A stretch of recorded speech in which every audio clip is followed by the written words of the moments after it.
Welcome to Hood Champion Boxing and Sports. In boxing, you find a way to win or you find a way to lose. I know a lot of us have been really excited about boxing lately and really about the idea of seeing Shadasia Green and Claressa Shields get in the ring together. And I ain't gonna lie, I do think it's gonna happen. I know it's not gonna happen next. Shadasia will fight in April. I don't even know if it'll happen this year. But this is kind of how I see it. Now, check out this thumbnail.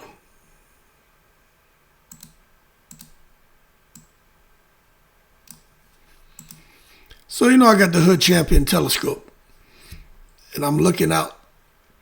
And what I see going on is Mikaela Mayer saying, you know what, Claressa, let's fight. And Claressa's like, you know what, friends or not, I'm going to whip you. And Shadasia's just kind of there in the breeze. And you know what, as long as I get next, y'all do whatever. Because I'm fighting in April. Now, understand this. Shadasia Green is one of the faces of women's boxing. Mikaela Mayer is one of the faces of women's boxing. Claressa Shields is one of the faces of women's boxing. But the face of women's boxing is, no kidding, still Laila Ali. But Laila Ali's retired, so it is what it is. But when it comes to controversial Claressa, one of the very few women in boxing who can be called a main attraction. Now, she's not just a champion. We're talking just boxing, okay? She's a symbol of women's boxing at the elite level. I think we can all agree on that. Now, she's coming off of a dominant win over Franchon Crews-Dezurn. Now, that fight, Claressa reminded everyone, while she's considered the most decorated fighter of her generation. Now, there was a lot that happened there leading up to the fight, especially the day of the weigh-in. And I do believe the day of the weigh-in nonsense, I do believe that affected Franchon Crews-Dezurn to a point to where her in-ring performance may have been a little bit different. I'm not saying the outcome would have been different, but I do think the in-ring performance was affected. But the bottom line is Claressa, with that performance, reinforced her technical superiority. Her conditioning was really on point. Her ability to control pace and distance, and her confidence as the A-side attraction. Now, there are people who have opinions about Claressa and her confidence and the A-side and how they feel she's going to have all the confidence in the world going into fights where she's going up against people who she knows she can beat. Now, I don't disagree with that. I mean, look, I'm not blind.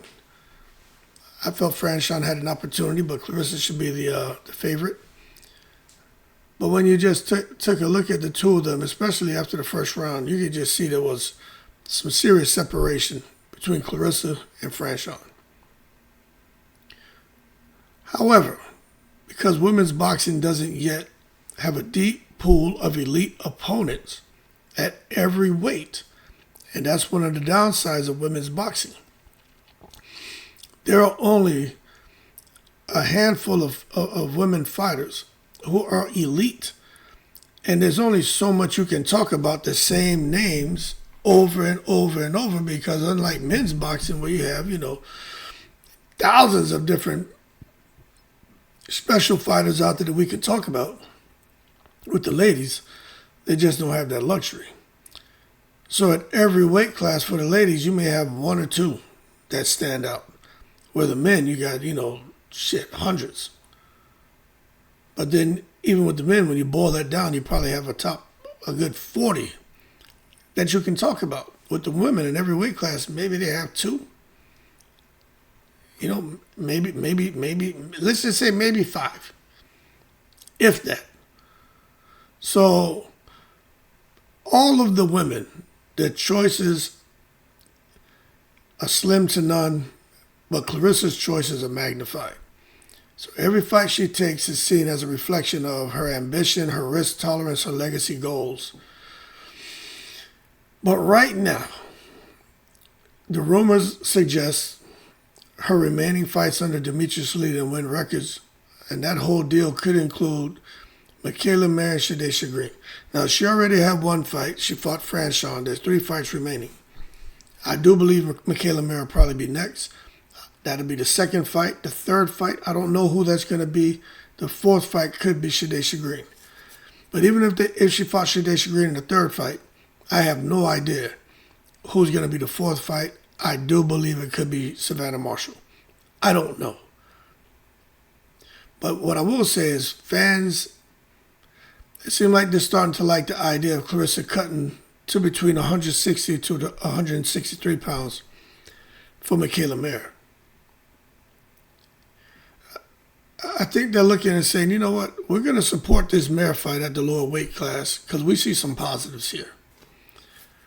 It shows Claressa is willing to make physical sacrifices because right now I'm going to make an assumption that Claressa is probably walking around 185 to 190. Okay? Just making an assumption. But if Claressa can cut from 185, 190 down to 160, 163 for her next fight against Mikaela Mayer, that's a pretty big deal, people. And I know some are saying, well, she can afford to lose that kind of weight. Hood, you're giving her too much credit. Now, that's a big weight cut for a man, for a woman. Just forget that we're talking about Claressa Shields for a moment. That's a big weight cut. And she's meeting an opponent halfway, and she's testing her discipline, something that Claressa Shields, she has, but when it comes to as far as weight management, it seemed like she settled more for convenience than being disciplined to stay down the lower weight classes. But of course, she was chasing legacy, she was chasing titles, so she moved up in weight. But this is going to show Claressa Shields still has the discipline to get her weight down. So what it does, it creates a skill versus skill matchup because Mikaela Mayer has phenomenal skills. She goes to the body, she comes upstairs, she moves around, she's long, gets a full extension on her punches. She has volume, she has timing. Mikaela Mayer can fight. But then you look at Claressa, she has timing, she has volume, but she has, I think, more power, more strength. And as far as the IQ, I mean, they both have IQ. I'll leave it as that. But it definitely produces a stylistic fight. I think you're going to see in this fight where Claressa is going to deal with somebody who can use angles, more movement. I think there'll be rounds of exchanges. It's not going to be an ugly, messy fight. It's going to be a clean fight with both women like that kind of fighting. And I think there's going to be less clinching and physically leaning. And I think people are going to be shocked at the fireworks they get in that fight. But at the end of the day, when I'm listening to people talk, especially the lives that we're doing, and I'm out there reading on the internet, this looks like a technically pleasing fight because Mayer doesn't bring the Franchon pressure you, maul you, grind you down style of fighting. That's not what she does. She's very technical, very sharp. She likes to box, get you on the end of punches, use angles, walk you into traps, set you up for the big shots. I think this will be a much cleaner boxing contest.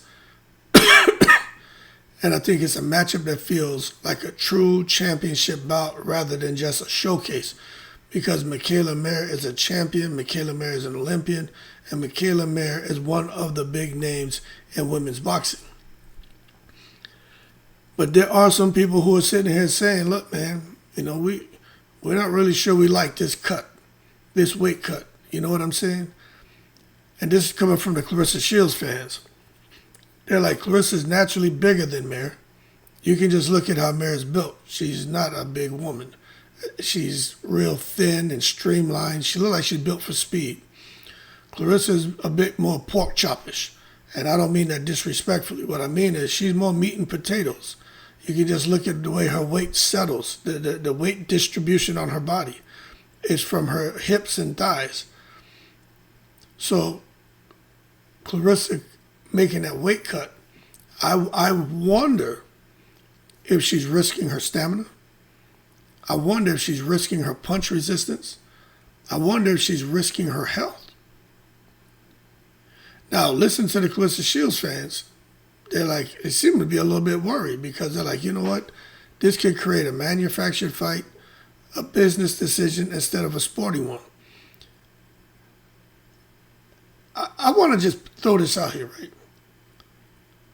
When it comes to Claressa Shields, when it came to Claressa Shields and Franchon, I felt the promotion was fake, but the fight was real.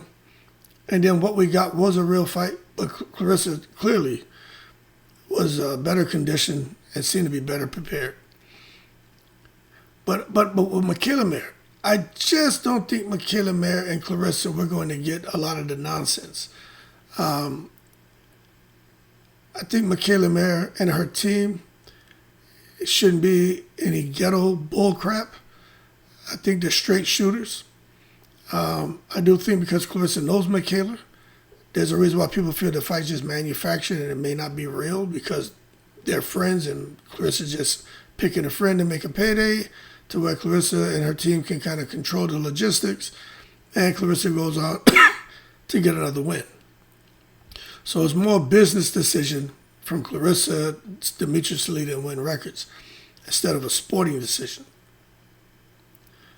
Now, as far as Mayer not being a real physical threat,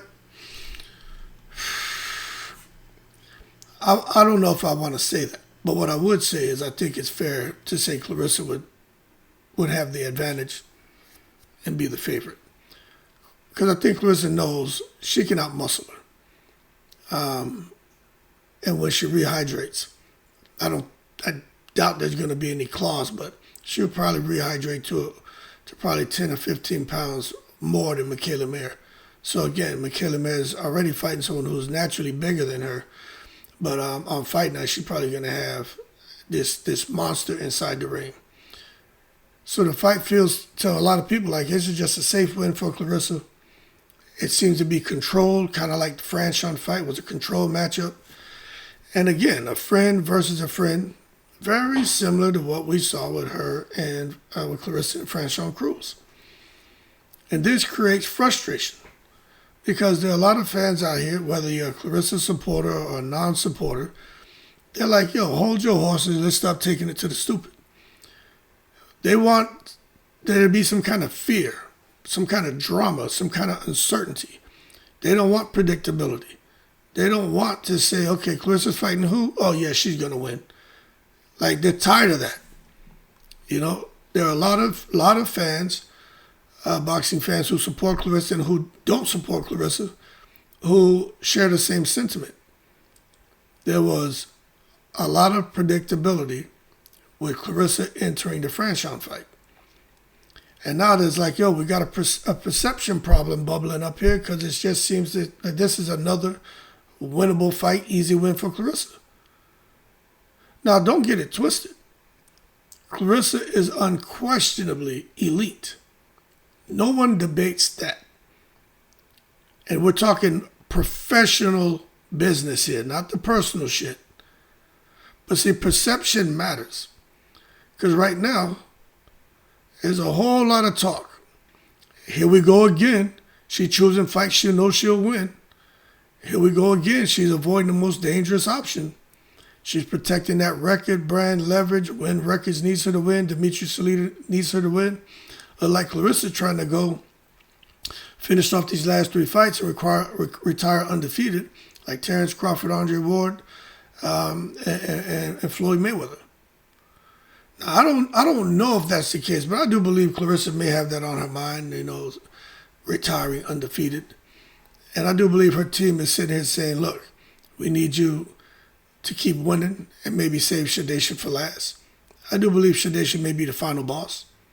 I mean, when you really remove the emotion and just think about this as far as business, there's no one else for Claressa to fight but Shadasia. Like, let's be real. Maybe a rematch with Savannah Marshall, but there's really no one left for Shadasia to fight. So you may want to save her for last, or you go ahead and fight her and see how it goes, but you probably want to save her for last because if Shadasia comes and beats Claressa, like in maybe the next fight, let's just say that was possible. We know it's not feasible, but if it was, then that messes everything up. things up for the last 2 fights with Claressa, Salita, and Wynn records. Who knows? Maybe the fight after that will be the 3rd fight, and that would be the rematch. And maybe the 4th fight will be a trilogy. We don't know. So it could work out, but I know one thing is they don't want her to lose. Everything about Claressa Shields and the GOAT brand evolves around that undefeated record. So when you sit back and you take a look at it, you're trying to make sense of it, it seems like the team's perspective is this is smart business. We're going to keep her undefeated. And as a result, they're going to protect the negotiating power because we know we go to negotiate with Shadasia Green and MVP. We know we're not going to be able to go in there and bully and dictate them. Shadasia Green brings a lot of support. There's a lot of muscle behind Shadasia Green. And there's no one over there on Claressa Shields' team that has the pull, the power, the muscle, the profile of Jake Paul. So now that I framed it that way, it kind of makes sense that they're not rushed into a Shadasia Green fight because they need to protect their negotiating power. And in order to do that, Claressa needs to keep winning. Now, as far as the fans, again, you got the Claressa Shields supporters and you got the non-supporters who all feel like, yo, this shit is risk-averse, man. She's not taking any risk. They feel it's strategic instead of competitive. And they feel like this is safety first, legacy later. And that tension is where the criticism lives and why people every day are talking about Claressa Shields and her fights, but they're also talking about her personal life a whole lot as well. But again, the tension is where criticism lives. Now, as far as Shadasia Green, look, she's the biggest threat.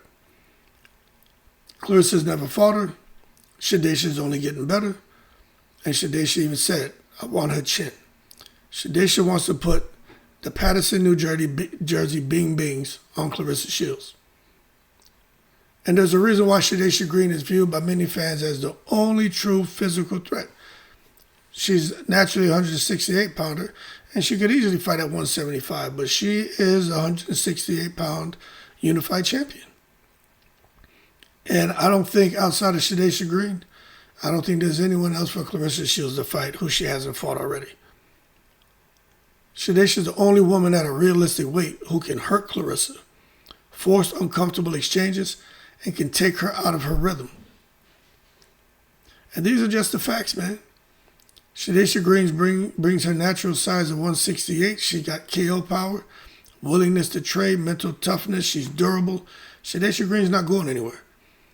She's right there. The only thing that I've been saying, and I'm going to keep saying, Shadasia Green is going to have to match Claressa's stamina. Because Claressa is in elite shape, and that conditioning, man, wins fights. But when you sit back and you think about everything that we just discussed when it comes to Shadasia Green, the size, the power, willing to trade, toughness, the conditioning, that's why fans are demanding the fight. They're like, this is the fight Claressa Shields needs to be in. This is the fight Shadasia Green needs to be in. This is a dangerous fight for both. It's unpredictable, legacy-defining. We're getting drama now. We're not going to get dominance. We're going to get drama because we really don't know what direction it's going to go. Even with Franchon, I said, hey, look, you got to favor Claressa, but you just don't know what's going to happen, but I can understand. But with Shadasia, you can't come out here and have that conversation because Claressa fought Franchon 4 times. Claressa never fought Shadasia. Yeah, they've sparred and all that. We've heard the stories back when they were much younger, but it's not the same as now. Both women have improved. They're in a different space, and they're both fighting for something different. So many believe that Claressa must fight Green as part of that 4-fight deal. I think it's going to probably be, if not the 3rd, maybe the 4th fight, because I'm still trying to figure out who the hell will be, who's going to be that other. I mean, they need 3 people, right? They already have 1. They just need 3 more people.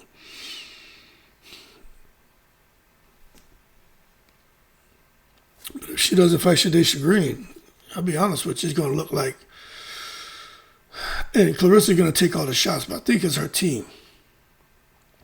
It's going to look like strategic avoidance and more business over bravery. But I get it. Everybody has to protect their business interests, and they got to make sure that they keep winning and keep making money. So business over bravery. Because if you leave it up to Claressa, she put bravery over business. Because Claressa she's ready to fight. Now, when you think about these fans, they're looking at Green, they're saying, Green represents a lot. The last real threat. Because outside of Green, most of us say, well, who else is there? They feel that she's that final boss at a reasonable weight and the only fight that can truly change Claressa's story. Now, as we continue on, I'm going to tell you, this thing about Claressa and catchweights, let me just throw this out there, right? And this is being fair to any fighter. It ain't even about Claressa. I just can't help but think about De La Hoya. There was so much money on the table for him to fight Manny Pacquiao that De La Hoya had cut back down to 147. A weight he hadn't made in 10 plus years.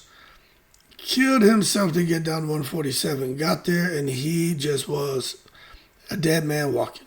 Pacquiao beat De La Hoya from pillar to post inside that damn ring. So for me to think about Claressa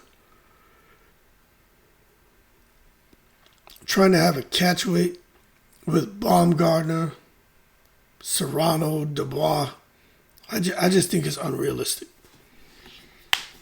Just imagine them saying, okay, we'll fight Claressa but at 147, which was discussed before. I'm sitting here wondering how Claressa going to make 160. To think she can drop another 13 pounds. I just don't think I don't even think that's an honorable thing to expect. It's dangerous for Claressa and her health. It's unnecessary. And that for sure would be very unfair to Claressa Shields. And I even think for those women, look, if the money was a $50 million payday, I still don't think Claressa can make it. But for those for those women out there who are willing to come up to 147 or 150, it's just all around unfair. But again, if the money's right, then you'd be surprised what people would do for the love of that money. But I just think if we're dealing in reality, Claressa going beyond 160 probably will never happen. The Baumgardners, the Dubois, the Serrano, and most of those really, really, really high action, highly skillful fighters, they're naturally lighter than Claressa. Way lighter. They're built for speed. They're not really strength-based. Do they have strength? Do they have power? Yeah. But not for like a pork chop like Claressa Shields. Claressa Shields is a pork chop and potatoes, steak and potatoes. You know what I'm saying? These other ones are filet mignon. Steamed fish. It's a difference. You know what I mean? But I understand those fights sound real good on social media. But they make bad medical sense. Somebody could end up at the damn ER. And, in a sense, you want to think it helps the sport, but it could harm the sport, So again, when you take a look at Claressa and catchweights, the only fight that's a logical elite option is really Shadasia Green. It's really Shadasia, people. But, there's an in-depth problem when it comes to women's boxing. Women's boxing is growing, but it doesn't have 10 elite fighters per division. Just try to name off some of the elite women fighters. You're going to see that from all over weight divisions, there's only a couple of them. But they have endless challengers, but the challengers don't really present the kind of threat that somebody like Claressa, Shadasia, or Baumgardner, or Dubois presents. You know what I'm saying? They don't present that kind of threat, but they're challengers, so there's going to be endless challenges. They're just not endless threats. And the top women, they got to fight each other over and over again. If not, the sport stagnates. You know what I'm saying? And that puts a lot of pressure on these women, and in particular with Claressa Shields, who some say she's the biggest star right now, who's active in female boxing. They feel that Claressa is, as far as active fighters, probably the face of the sport of boxing. And Claressa, some people feel that she's the measuring stick. right now. Now, we're not talking about retired fighters. We're just talking about active. However, if she only fights friends, smaller opponents, and safer opponents, fans are going to start saying she's accomplished, but she's not challenged. And you're starting to hear that more and more. They give her credit as a fighter, but they're like, man, she hasn't really been challenged. And that could be because she's just that good. She's just that good. So that could be the case. But that's the danger for her legacy. So, I don't know. When I think about fighters and their legacies, I think of like a fork in the road. And Claressa's next move, I think about that. It's like she's approached the fork in the road. She either going left or going right. And her next move can define how history sees her, whether she's dominant or courageous, or whether fans remember her belts or her wrist. You know what I'm saying? So the road is forking right now for Claressa and her team. They got to make a decision. And I'm not saying these decisions are easy. They're tough. But a Mayer fight, it makes for a good boxing. It makes for a likely win for Claressa. But it's limited danger. You know what I'm saying? So for Mayer, box check, good win. Box check, likely win. Box check for good boxing. But a big X for danger. She's not really dangerous to Claressa Shields. Now for Claressa fighting Shadasia Green, as far as the risk, box checked. Drama, box check. Legacy, box check. Good boxing, box check. Likely win, big X. You don't know if Claressa's going to win that fight. Real threat, big X. You know Shadasia Green is a real fight. So that's the crossroads. You know what I'm saying?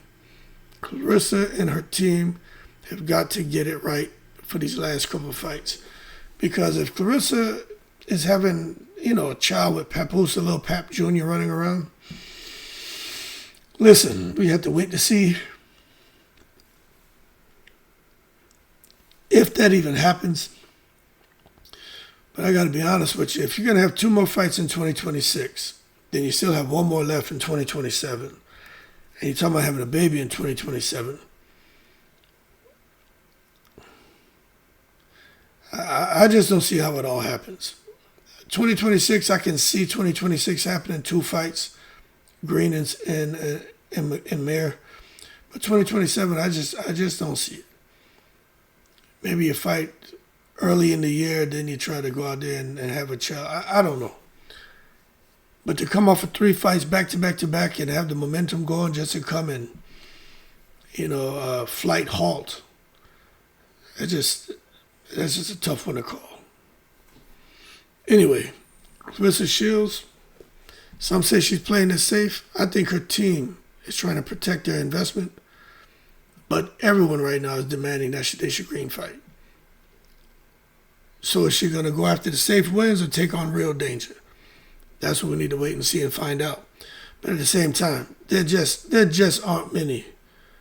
There just aren't many elite female fighters. Like, that's just being real. Endless challengers, but doesn't mean those challenges bring any real threat. And that's just the reality of the situation. Anyway, man, y'all keep cool. I'm in the breeze.